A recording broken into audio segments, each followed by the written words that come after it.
Chapter 1. The Obsidian Observation Suite occupied the 72nd floor of the Thorne building, a glass monolith that stabbed through Chicago's skyline like a scalpel. From this height, the city became a circuit board. Streets were pathways, buildings were obstacles, and people were data points. Elias Thorne stood motionless before the wraparound console of OLED monitors, his reflection ghosted across the polarized glass as winter wind buffeted the walls. The temperature held at precisely 66 degrees. The espresso in his hand, a blend roasted 15 minutes prior, was still warm. 48 years of meticulous brutality had built this empire. 48 years of trusting no one had kept it intact. But isolation, Elias had learned with the clarity of a man who had studied his own decline like a pathologist studies a corpse, was a slow poison. The paranoia that once kept him alive now whispered constantly that something was wrong. The feeds never lied. The data never deceived. Yet there was always a gap, the space between what the cameras showed and what they could not see. That gap had become Elias Thorne's cathedral of dread. He wore a charcoal suit, three-piece, tailored so precisely that not a wrinkle broke its surface. His gray eyes, the color of winter concrete, moved across the monitors with the methodical precision of a man counting ammunition. Behind him, the city sprawled in miniature, indifferent to his vigil. The Obsidian Observation Suite was a cathedral of control, a glass and steel sanctuary where Elias Thorne could survey his domain with the clinical detachment of a god. Tonight, the monitors cast a spectral blue wash across his face as he stood before the massive console, reviewing security footage from the previous 72 hours. The feeds played out the usual patterns: employees departing, security sweeps, the cleaning crew entering the building at 9 p.m. Elias's gaze moved with methodical precision, cataloging each detail, each potential threat. But then his attention snagged on a single monitor, a thermal image from the executive break room on level 12.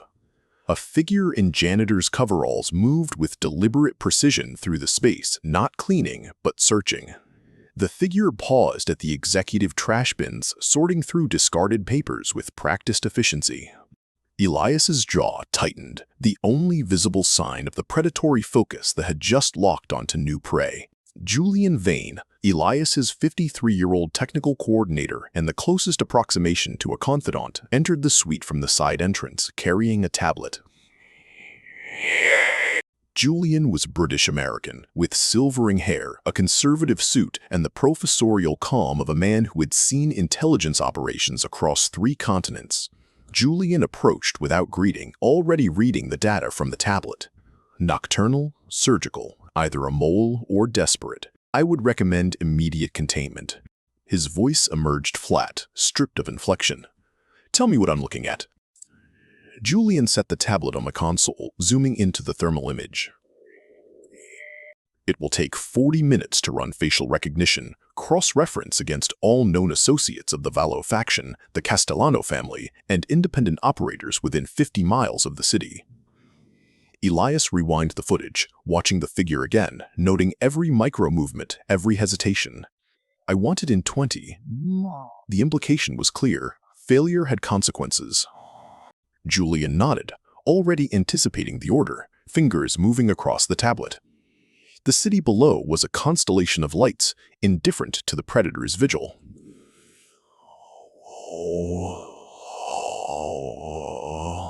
Elias sat behind his desk, the flickering numbers on the thin monitor before him, a language more familiar than human speech.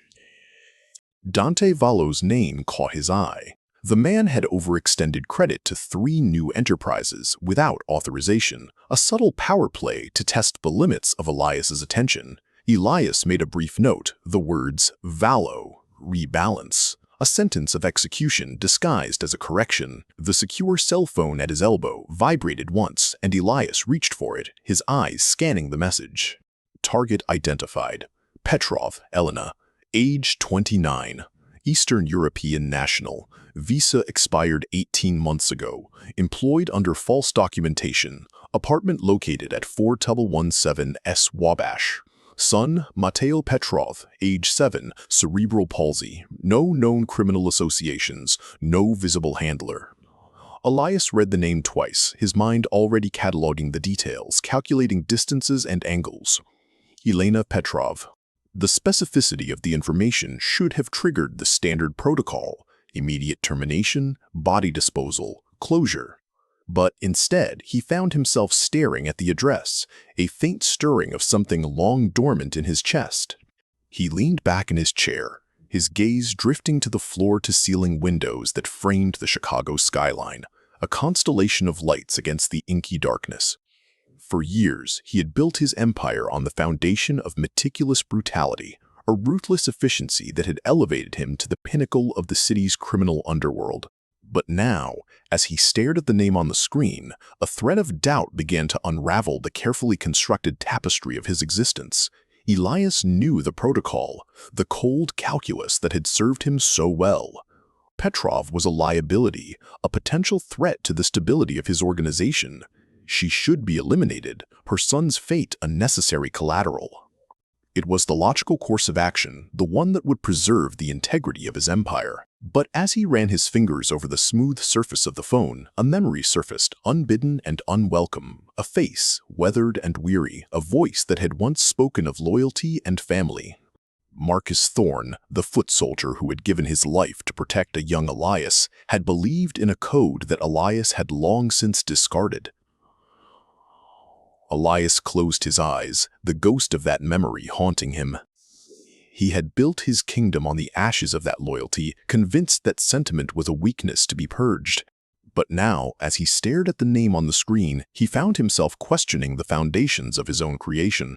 With a deep breath, Elias opened his eyes, his gaze hardening with determination. He would not make the same mistake twice. This time, he would protect what was his, no matter the cost.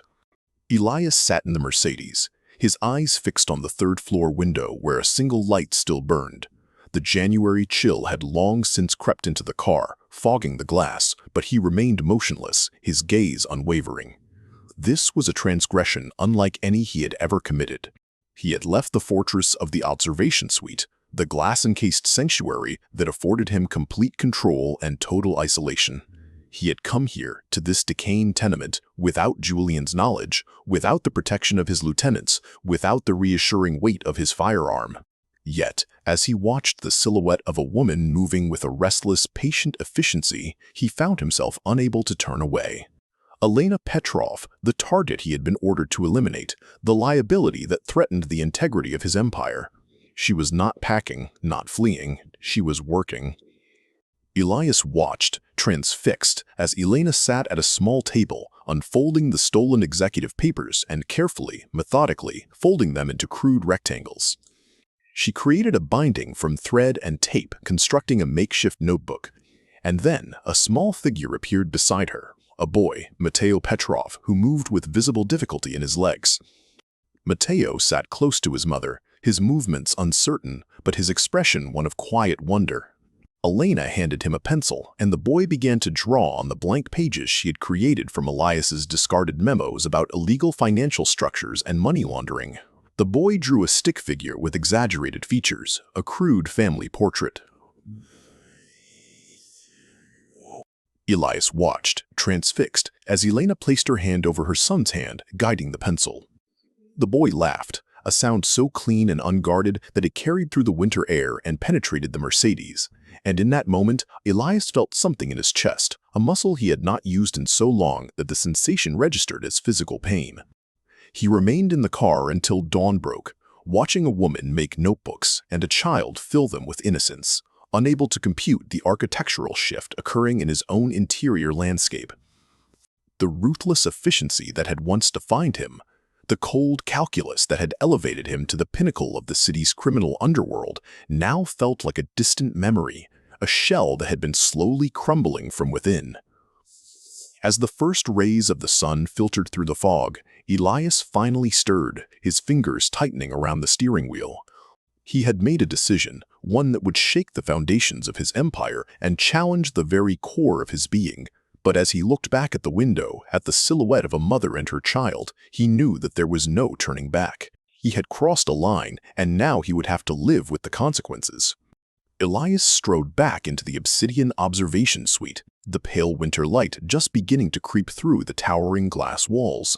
Julian was waiting for him, a fresh espresso in hand and a thick dossier spread across the console.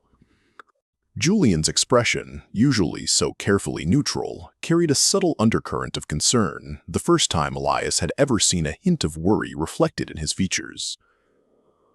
"The papers she's taking are all discarded materials," Julian began, his voice measured. "Nothing classified, nothing that would typically warrant corporate espionage protocols." "Using them." Elias moved to the console, his eyes drawn to the surveillance feed of Elena's apartment. There she was, folding more of the purloined papers, her son Mateo sleeping on a thin mat beside her. The math was already complete in Elias's mind. The janitor was not a mole, not a threat, not an asset. She was a mother, stealing the only raw material her son's creativity needed because she could not afford the alternative. Elias made a decision that would unravel everything he had built. "Delete her from the threat matrix," he commanded. "Reclassify as a worker with minor policy violations. No further surveillance." Julian paused, the briefest hesitation that only someone trained to read human behavior would catch. "And if the council inquires?" Elias turned to face him, his gaze unwavering. "Tell them the investigation concluded it was a false positive." A disgruntled employee planting false leads. Julian nodded slowly, understanding that this was not a strategic decision but a personal one. As he began to remove Elena from the active monitoring protocols, Elias made one final directive. "But keep one camera on her apartment. Passive observation only. Ensure she remains safe." Elias Thorne, the calculating predator who had built an empire on the principle that mercy was extinction, had chosen to protect a stranger. He was now complicit in concealing Elena's existence from his own organization, binding himself to her fate. The weight of that decision settled upon Elias's shoulders, a burden he had not carried in years. As Julian worked in silence, Elias watched the surveillance feed, his eyes drawn to the gentle rise and fall of Mateo's sleeping form, the quiet determination in Elena's movements as she folded the paper with a practiced hand. This was no longer a matter of corporate policy or criminal strategy. This was a personal choice, one that would test the very foundations of Elias's being. He had stepped into the unknown, abandoning the cold calculus that had elevated him to the pinnacle of the city's underworld. Now he would have to navigate the treacherous terrain of his own awakening conscience, a journey that would challenge everything he thought he knew about himself and the world he had built. Chapter 2. The weeks that followed the surveillance reset became a study in contradiction. Elias Thorne moved through his empire with his customary ruthlessness. 3 major operations consolidated.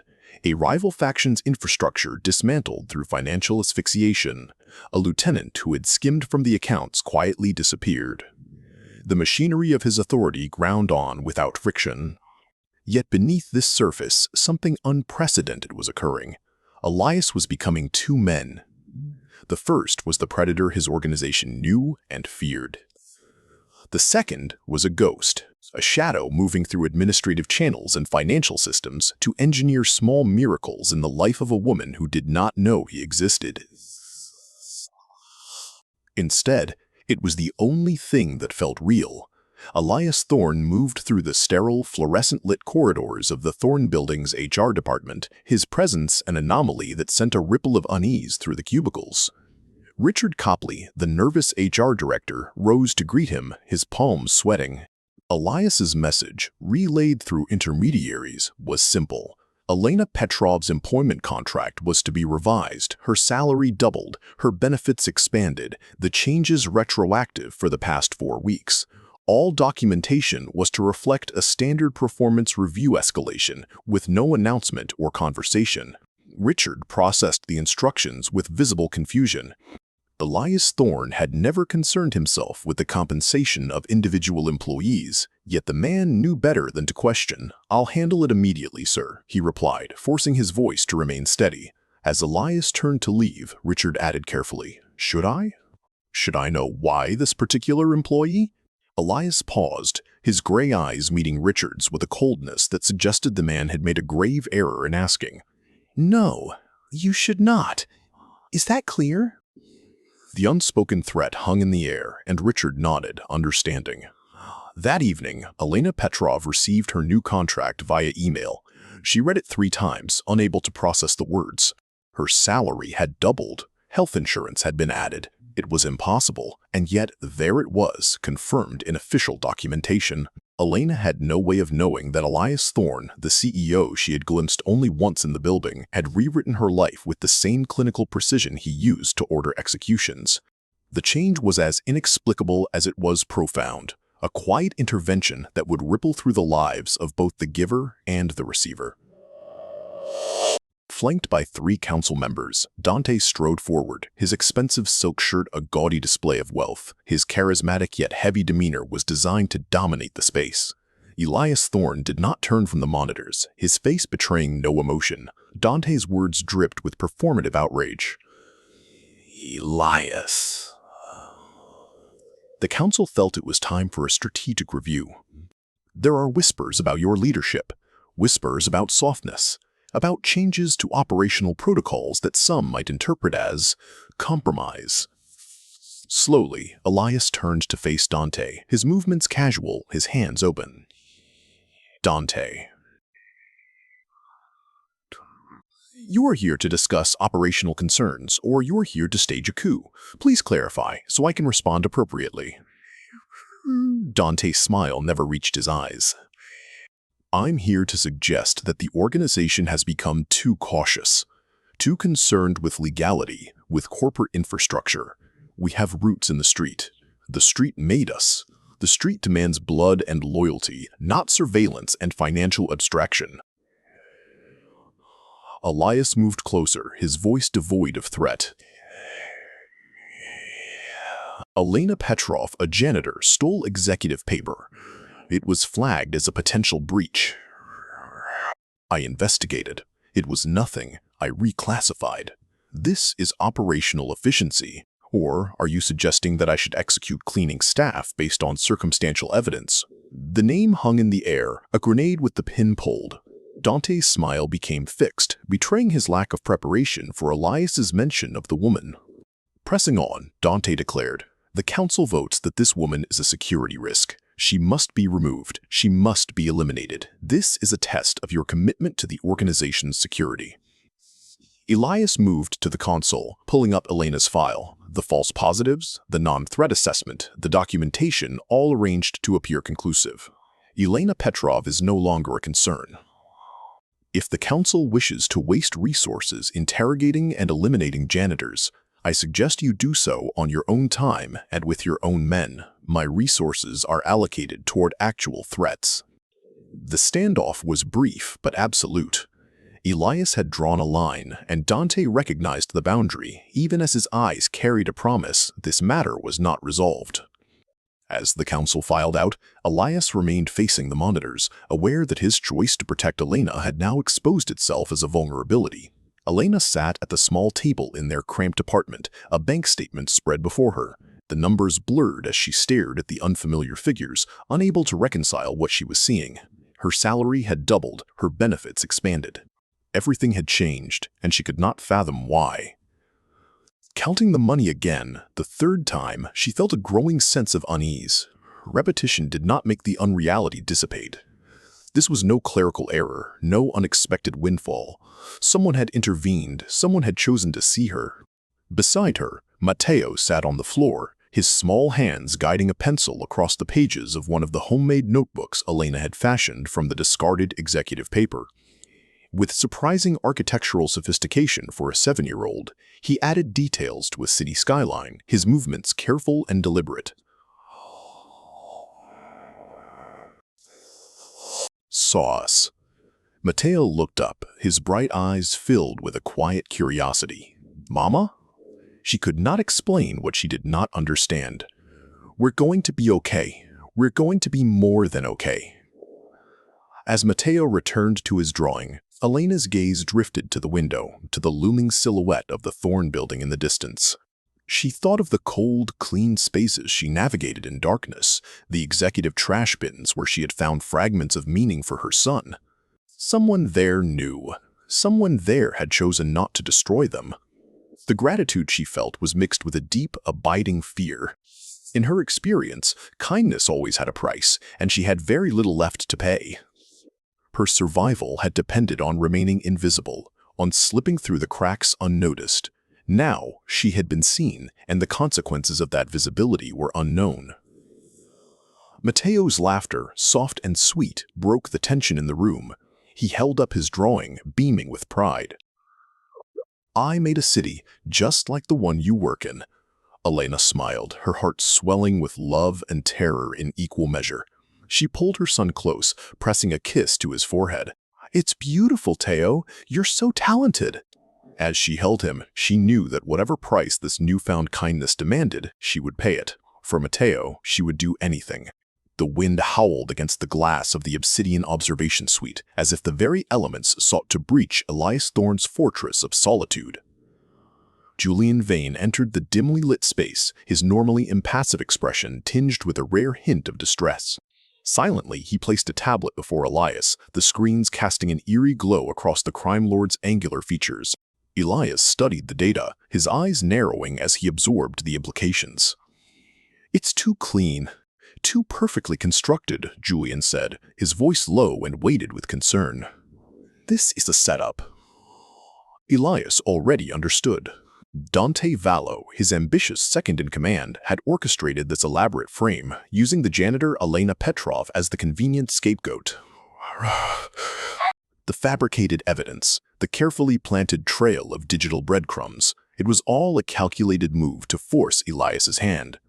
Either Elias must execute Elena to maintain his authority, or he must refuse and expose his protection of her, confirming the very weakness Dante sought to exploit. Julian's voice emerged, carefully measured.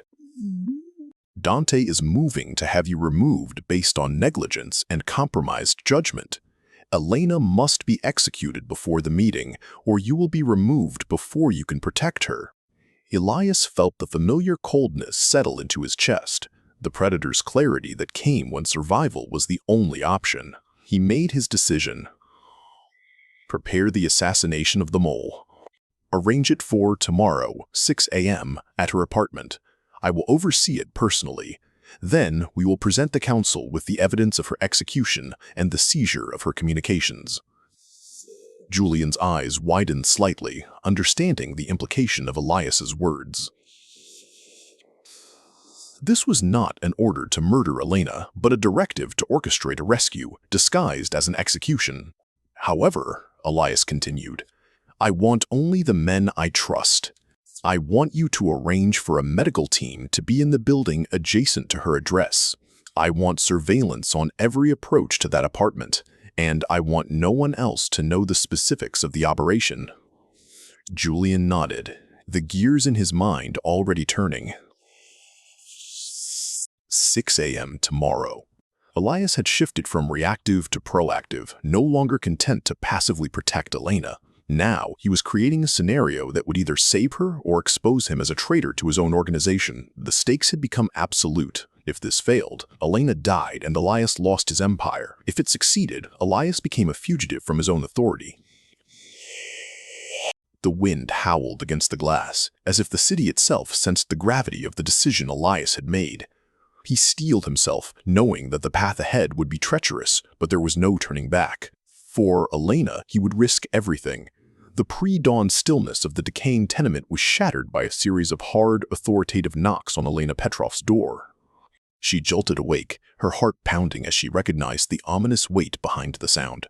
Quickly, she moved to the back room where her son Mateo slept, gently rousing him. "Teo, my love, you must be very quiet now, okay?" she whispered, her voice trembling.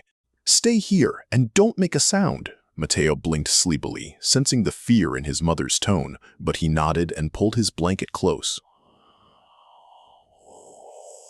Elena pressed a soft kiss to his forehead before returning to the main room, steeling herself as she approached the door. When she opened it, the sight that greeted her made her blood run cold. Silhouetted against the pre-dawn gloom stood a half-dozen syndicate hitmen, their bodies tense and ready for violence, and among them, the imposing figure of Elias Thorne, his piercing gray eyes fixed on her with an unreadable expression. "Elena Petrov," Elias said, his voice clinical and detached. "You have been identified as a security breach. You will come with us for questioning." The words hung in the air, their implication clear. Elena's heart contracted in her chest, but before the men could move toward her, the sound of another vehicle approaching drew their attention. Federal agents emerged, weapons drawn, shouting orders to stand down. In the chaos, Elias stepped closer to Elena, his voice low and urgent. "Get your son. Go with them. Tell them nothing. Go." Stunned, Elena could only nod, quickly gathering Mateo and a single bag of their meager belongings. The federal agents, in reality, hired actors orchestrated by Elias's right-hand man Julian, conducted a convincing raid, collecting documents and equipment from the apartment. Elena and Mateo were ushered into a waiting vehicle, the agents treating them with a veneer of concern. As the vehicle pulled away, Elena glanced out the window, catching a final glimpse of Elias Thorne standing alone on the street, his expression unreadable. The syndicate hitmen, confused by the sudden federal intervention, turned to Elias for guidance. He spoke with absolute authority, his words crafting a narrative of a contained situation and the traitor now in federal custody. As the men departed, Elias received a message from Julian. "Target is secured. Safe house established. 48 hours until the council meeting." Elias had orchestrated this elaborate ruse, sacrificing the trust of his own organization to spirit Elena and Mateo to safety. Now, he had 48 hours to return to the Obsidian Suite and dismantle Dante Vallo's coup attempt before anyone discovered the truth that the federal raid was nothing more than carefully choreographed theater. Elias Thorne strode into the Obsidian Observation Suite, his crisp suit now stained with splatters of blood. The morning light filtering through the glass walls cast an eerie glow over the sterile, high-tech command center. Waiting for him was Dante Vallo, flanked by 4 syndicate soldiers, a clear display of force, not a standard security detail. Dante greeted Elias with a chilling smile. "The woman has been eliminated. The council is satisfied." Dante's eyes narrowed. "Though I suspect there are questions about how federal agents arrived at her apartment at precisely the moment of extraction." Elias understood Dante's implication. The older man was not entirely convinced of the story, but he also could not prove Elias's involvement. "However, a new problem has emerged," Dante continued. "One of our men, Marcus Chen, appears to have defected this morning. He has accessed secured files and vanished. We believe he is the true source of the leak, not the janitor. A coincidence, I'm sure." Elias's mind raced. Dante was crafting a narrative that allowed for Elena's elimination while preserving the structure of the empire. But the mention of Marcus Chen was a secondary threat. If Chen had accessed secure files, the entire organization was compromised. Elias's response was cold and direct. "Find Chen, execute him, secure the servers." "And Dante, if I discover that you fabricated evidence against Elena Petrov to stage this power play, we will have a reckoning that ends with your body being scattered across Lake Michigan in weighted garbage bags." Dante's smile tightened. He had miscalculated. "The council will convene at noon," Elias continued. "You will present your findings on Chen. If they are satisfactory, we move forward. If not, I will assume you are the actual leak, and we will resolve that accordingly." Dante nodded and stepped aside, allowing Elias access to the console. As Dante departed with his men, Julian emerged from a side passage holding a secure tablet. "Shen was legitimate. I had him extracted this morning through a separate channel," Julian whispered. "However, the council is fractured. Half believe Dante's narrative, half are uncertain. If they vote to remove you, you will have approximately 90 minutes before armed security arrives to escort you from the building." He was going to dismantle the structure that Dante had built, piece by piece, using the fabricated evidence against the fabricator. The second pinch point had crystallized. Elias was now in open internal conflict with his own organization, and the clock was running. Elias Thorne moved with a predatory grace through the sterile, high-tech confines of the Obsidian observation suite. The city below pulsed with its normal rhythms, oblivious to the violence being orchestrated in the upper atmosphere. Elias's fingers danced across the console, weaving a tapestry of fabricated evidence that would unravel Dante Vallo's carefully constructed power play. The key was to use threads of truth.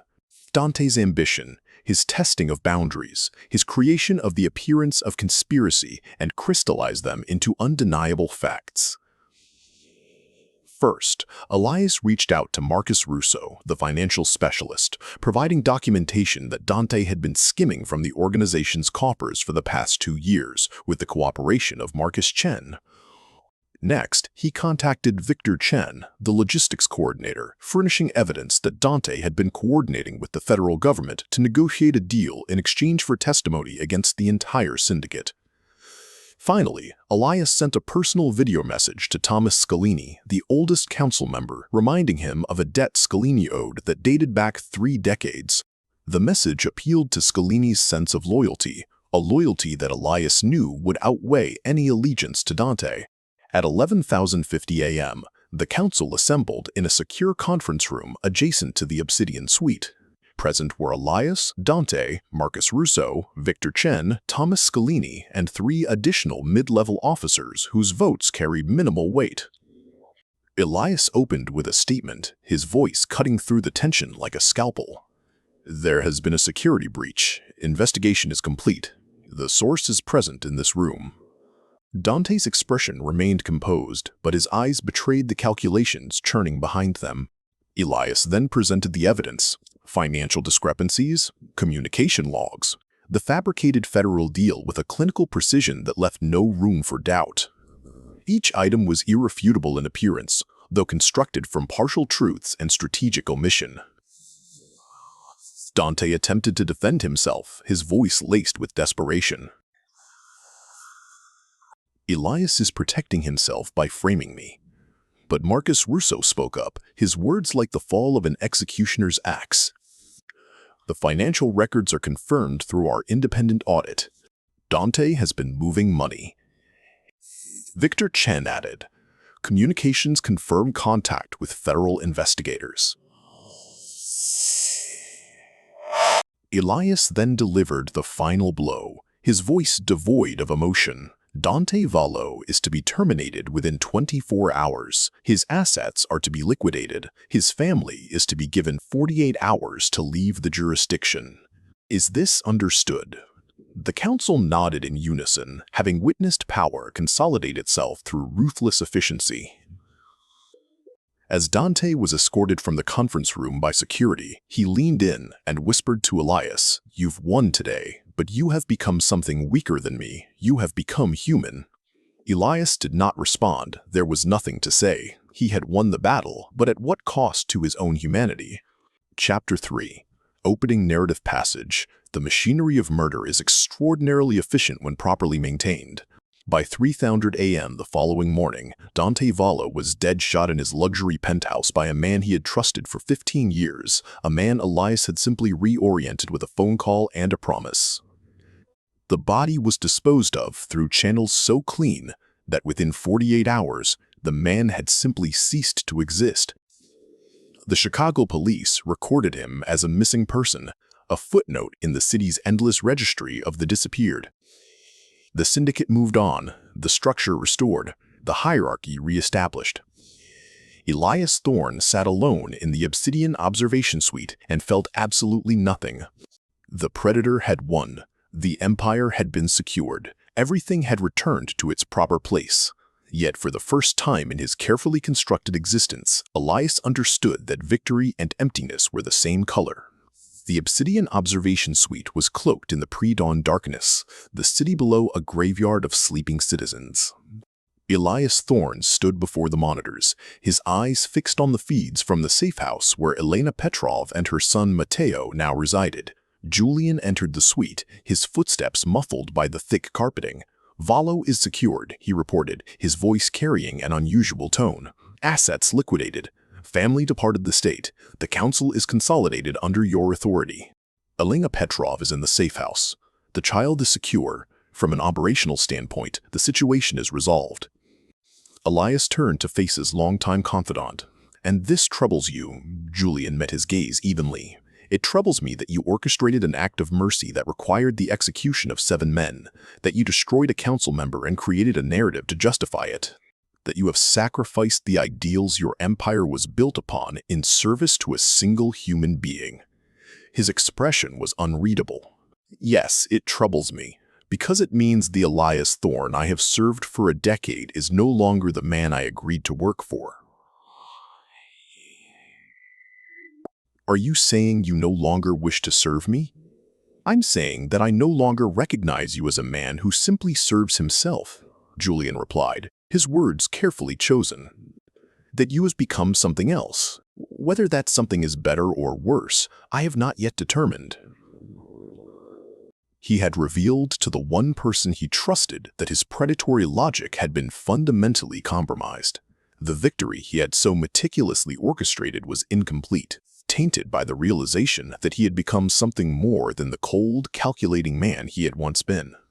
Julian departed, leaving Elias alone with the knowledge that the empire he had built, the very foundation of his existence, had been shaken to its core. He turned his gaze back to the monitors, watching as Elena and Matteo slept in the small suburban house, the kind of bed that suggested permanence, safety, the possibility of a future. Elias had destroyed a rival, had secured his position and the loyalty of the council. But in doing so, he had also revealed a weakness, a chink in his armor that could not be mended. The man he had been was no longer the man he was becoming, and the cost of that transformation had been higher than he had ever imagined. Elias stood before the window of his private penthouse, the first rays of dawn painting the city below in muted hues of amber and gray. The sparse, impersonal space reflected his own existence, a life devoid of warmth or personal touches, a sterile fortress built upon the ruins of his past. His mind drifted to the memory of his father, Marcus Thorne, a low-level enforcer who had believed in the tenets of loyalty and protection. But that belief had been his undoing, as he had been executed to serve as a scapegoat for a superior's mistake. Elias had learned the fundamental lesson that day. The only true protection in a world of predators was to become the most efficient predator himself. For 37 years, Elias had lived by that ruthless truth, building an empire on meticulous brutality and isolation. But in the span of 3 weeks, observing the quiet struggle of Elena Petrov, he had unlearned that lesson.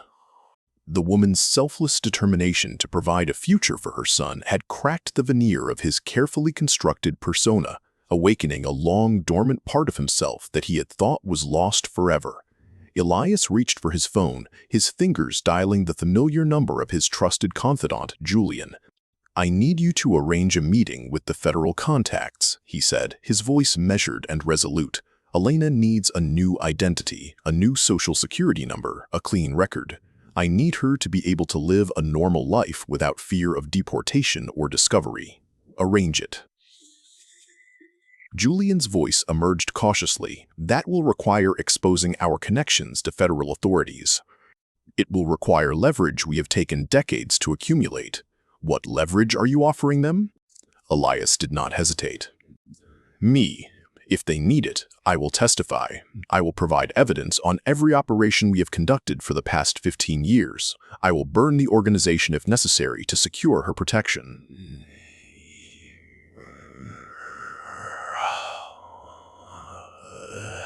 Quote, "That is the dissolution of everything you have built." Elias's response was final, his eyes fixed on the horizon. "Everything I have built is a tomb. I have been buried in it for decades, and I did not realize I was dead until I saw a woman make notebooks from garbage and a child laugh in the darkness. I am not interested in maintaining the tomb anymore." In that moment, Elias had reached the darkest point of his soul, the realization that his victory was meaningless if it did not translate into the safety and dignity of the person he had chosen to protect. He had also accepted that true safety for Elena and her son might require the destruction of everything he had worked for, the dissolution of the empire he had so meticulously constructed. The executive break room on level 12 was bathed in the muted winter light that streamed through the floor-to-ceiling windows. The space was empty, save for two figures standing at opposite ends of the room. Elena Petrov entered the break room with visible caution, her eyes darting around the unfamiliar space. She had not seen the man before her since the morning of the federal raid, when he had orchestrated her and Mateo's escape. Now, safely ensconced in the safe house Julian had arranged, she was uncertain why she had been summoned to this liminal zone between the worlds she inhabited. Elias Thorne stood by the window, his profile etched in sharp relief against the cityscape beyond. When he finally turned to face her, Elena was struck by the weight that seemed to have settled upon him. His face was gaunt, his gray eyes reflecting the exhaustion of a man who had not slept in days. "I do not understand why I am here," Elena said, her accent lending a musical quality to her words. "What do you want from me?" Elias spoke carefully, each word chosen with precision. "You were stealing paper from my office trash bins to make notebooks for your son. I sent my security to investigate. They discovered that you were not a threat, but the opposite. Someone in need of care. Someone I could protect." "You protected me?" "I doubled your salary," Elias continued. "I arranged the federal raid. I removed the man who wished to have you executed. I created a new identity for you and your son. You are safe now, completely safe. You and Mateo will never have to fear deportation or discovery. You have a clean life." Elena's hands began to tremble. "Why? I am nobody." "I stole from you." Elias's response was stripped of all defensive posturing. "Because I have spent my entire life building a kingdom where I trusted no one and feared everything. I was a man who had never experienced mercy, and I did not know what it was until I watched you fold papers and make your son laugh. You showed me something I had lost. I wanted to return the favor." Tears filled Elena's eyes. Tears of confusion, gratitude, and the overwhelming realization that someone had chosen to see her, to value her, without expectation of return. She stepped forward, and for a moment it appeared she might embrace Elias. But Elias stepped back, maintaining distance. "You do not owe me anything. This is not a transaction. This is simply what I chose to do. You will never see me again, but you will be safe. That is all that matters. But if you remember me as someone who chose to help instead of harm, that would be enough." With that, Elena departed, leaving Elias alone in the break room. The climax was not explosive, but profound. It was the moment where Elias's transformation was acknowledged by the person who had catalyzed it, creating a sacred understanding that required no witness. The executive break room was bathed in the fading winter light as Elena Petrov returned, pushing a small cart laden with the tools of her nightly labor. But her movements now carried a newfound dignity, an awareness that she was no longer invisible. As she began to tidy the space, Elena's gaze fell upon a small package resting on one of the tables.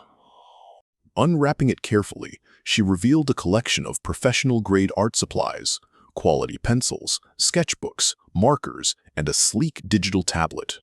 Immediately, she understood the source of this unexpected gift. Across the hallway, Elias Thorne stood silently, watching Elena's reverent handling of the package. For the first time in his life, he felt a sense of peace, not the absence of conflict, but the presence of purpose beyond his own ambition. Julian appeared at Elias's side. "She is safe. Her new identity is established. The federal contacts have agreed to provide immunity in exchange for certain operational intelligence that poses no threat to your immediate authority." "You have accomplished what you set out to do." Elias nodded, his gaze still fixed on Elena. "And the council? They are satisfied. Dante's removal consolidated their fear around your authority. They no longer question your decisions. You have won in every measurable way." Elias's response was tinged with a subtle shift. "But I am no longer the man they thought they were following?" Julian's words were measured. "No, You are not. The question is whether you will continue on as this new version of yourself, or whether you will retreat into the old armor. Elias's eyes, once the color of winter concrete, seemed to soften imperceptibly.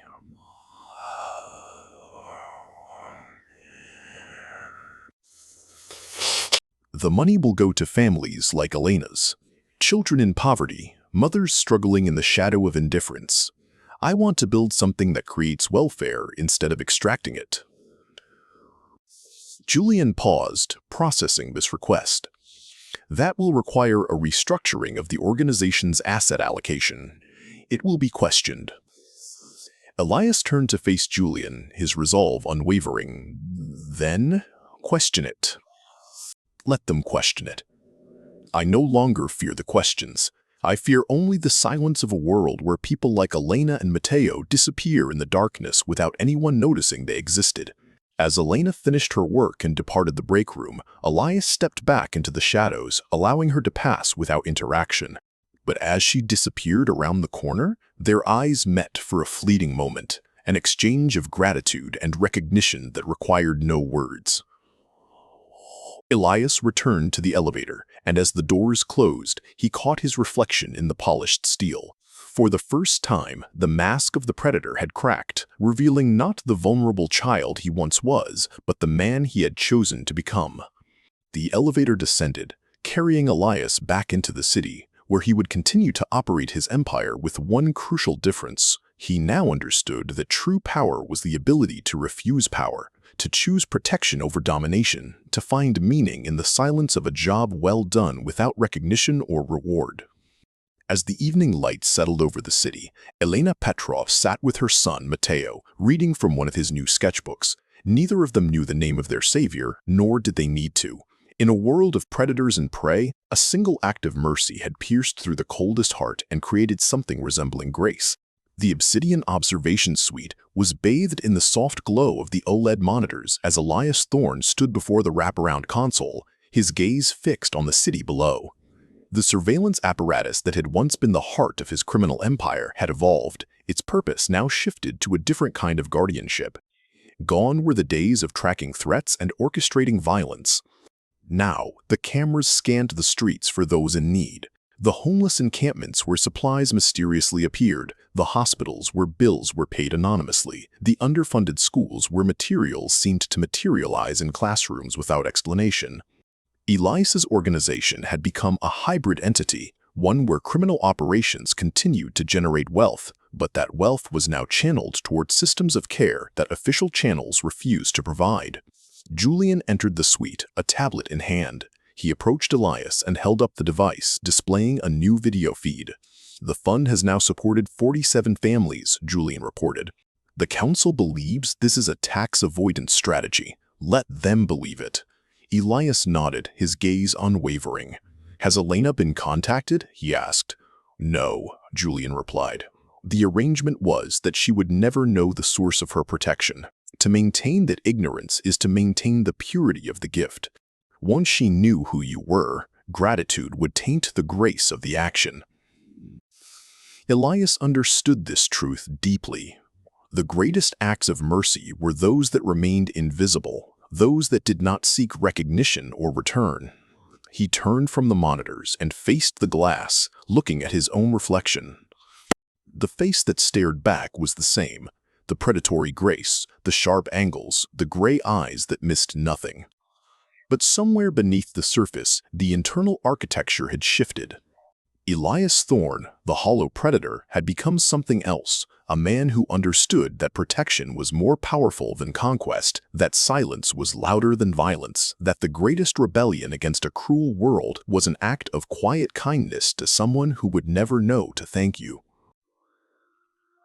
And in the depths of that city, a woman and a child slept safely, protected by a force they did not comprehend, guarded by a man they would never meet, and loved, in the only way such a man could love, silently, eternally, and without expectation of return. The glass reflected an elevator descending, and Elias knew that the predator had gone to ground, but he did not sleep. And he protected. This was the architecture of redemption, not forgiveness granted, but service rendered, not grace received, but grace administered, not the end of who you are, but the beginning of who you choose to become.